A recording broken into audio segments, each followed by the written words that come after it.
This week, myself and Paddy have come to Drogheda. He's from here. I've come all the way across the country for this, to Lab Fitness. And Lab Fitness, this is the owner, Laura, here. Laura's going to tell us about foam rollers, because this is something that's a bit of a problem here. This is what I thought a foam roller was, this enormous orange thing. And it's hard, it's hollow through the centre, and it's hard plastic on the outside. And now I find out this is not what you need to be a foam roller. This is what's this called, Laura? We call it a grid. A grid, okay, so that's a foam roller. Show us what the foam roller is. This is an original foam roller, which is actually made of foam, as the name entails. This was a variation that was developed a few years after, but most physios and people that are training foam rolling will be using this one. Okay, and this is quite soft.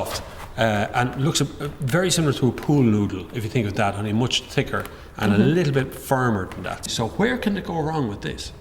Well, the main problem is that when people start running, a lot of the people that run, I'm not saying everybody, but a lot of the people that run, they focus just on running and nothing else. So they're doing a one-way form of training.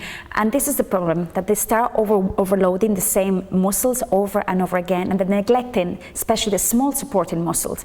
And once you overuse them, eventually an injury will happen. So number one, they should really work on the strengthening.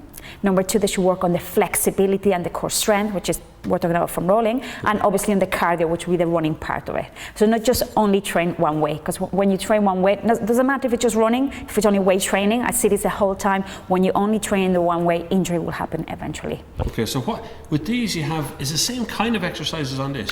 Probably, yeah. We just go train how to use them properly, you know. Okay. And because, as you said, these ones are very, very hard. If you picture an IT band, which in most runners' cases is extremely tight, it literally looks like an elastic band that goes from the hip to the knee. And if it's very, very tight, if you're not hydrated enough, they really suffer as well. And if you're not very flexible, they really suffer. So if you go really, really hard, you can actually end up doing more damage. They're softer, so they're a much nicer way to break in gently, because what we're trying to do is massage the area to get rid of tension. That's the idea of the foam roller. And you do have a little torture device thing. They're called trigger point balls. And you see the balls have loads of different tiny little points sticking out, and what they do, they're quite soft, they're not hard, because the idea is that you do not want to make this painful for people. Okay, it has to be enjoyable to a certain point. And what we try to do is for people to find the trigger points. Trigger points are particular areas where a lot of tension has built up, and eventually an injury can occur. So once again, it's something that we use as prevention to prevent the injury from happening. So I like to work with the two of them together. First the roller, then the trigger point ball. Right, it's time to see this in action. She's going to roll me. Here we go. Let's have a look at the foam rollers. Yeah, I want to lie down and put your groin, your hip flexors on it. And you always have to just lie down fully flat, let all of your weight down, because your hip flexors will work really, really hard when you're a runner. And it's one of the reasons why a lot of people get lower back pains, because the hip flexors are too tight, okay? So normally ask clients to lie here for about 2 minutes, okay? And then after that, we start working on the quads. Think of your quads, the front of your thigh, split into 3 parts, top, middle and bottom. And then when you start rolling the first 2 inches of the top. So you get up on your toes. Yeah, you're on your elbows, and start moving forwards and back the first 2 inches. And you should feel a certain amount of pressure. It's nice enough. The top part of it, it should be nice enough. Are you not feeling the niceness yet? Yeah, I'll get to the nicest part in a minute. Brilliant. And you would normally spend about a minute there. And then I want you now to move forwards again to the middle of your thigh. So you just kind of crawl forward, yeah. Okay. Yeah, and that should be much nicer now. It is. The big muscles aren't tied out. Good. And then the last part. This looks wrong. Don't use this as evidence or anything, right? And the last part was you move just right above from the knee, and that is the most intense part of them all. I'll tell you what, this is a lot easier than that other roller thing. I mean, you can still feel the pressure, you're still massaging. Remember, what you're trying to do is your fascia, it looks like a cobweb that covers the whole body. It's what holds your body in place, and it builds up tension. When you exercise, it builds even more tension. So what we're trying to do by rolling is release that tension. Brilliant. Now, for now, you go for the painful part, which is your IT band. Okay? Painful part. And for the IT band, you have to lie down literally on your side, right below your hip, and you hold it here just to get started. Okay, so try this side.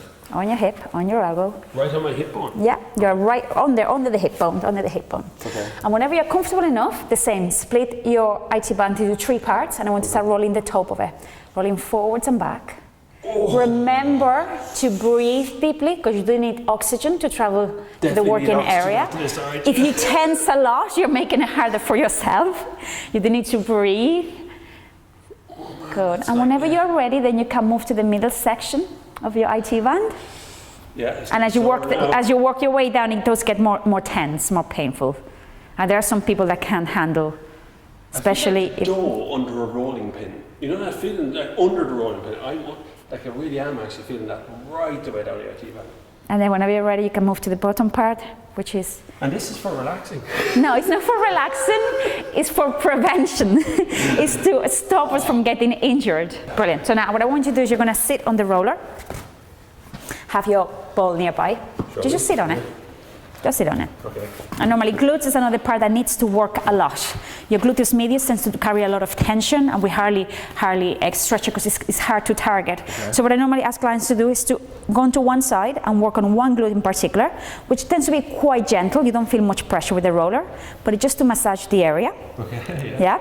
And once you've done enough of that, then we transfer to the ball. Ball. Yeah. Ball of doom. And you sit on the ball, on that glute. Remember, you're using your own body weight. You want to really let go all of your pressure, yeah? And start rolling forwards and back. This class has turned into something totally different. That's a very unusual feeling. And now, what I normally try to say to people is see if you can find a trigger point. If you've never had trigger point therapy, sometimes people struggle. We seem to have a very large concentration around this part here. Okay. And you know you're in a trigger point because you're letting all of your weight down and you feel almost like a burning sensation that's very, very intense. If you can find one of those and you hold it here for about 15 seconds and then you roll it out. And that's an amazing. What's that do for you? Literally what it does is releases the tension of the trigger points. When many trigger points build up, you can end up at the end getting injured. So if you're able to find them and put pressure on them to stop the blood supply and then roll them out, it can release of tension. And that's what we're doing all along with the foam roller and the balls, is to be able to release tension from the working muscles.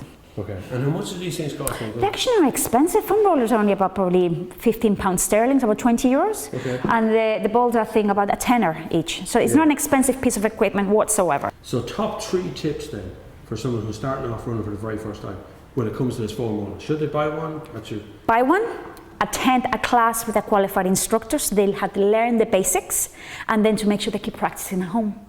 Okay, there you go. Those are top tips. They show you buy one.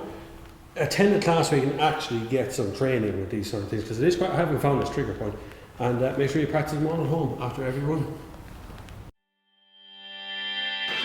That's kilometre 1. Feeling good? Your supinator land on the outside. I know you said it was your left knee that can give you a bit of problem. You just buying these things. We only came here to get the gait analysis. It's like people, my previous been in a really serious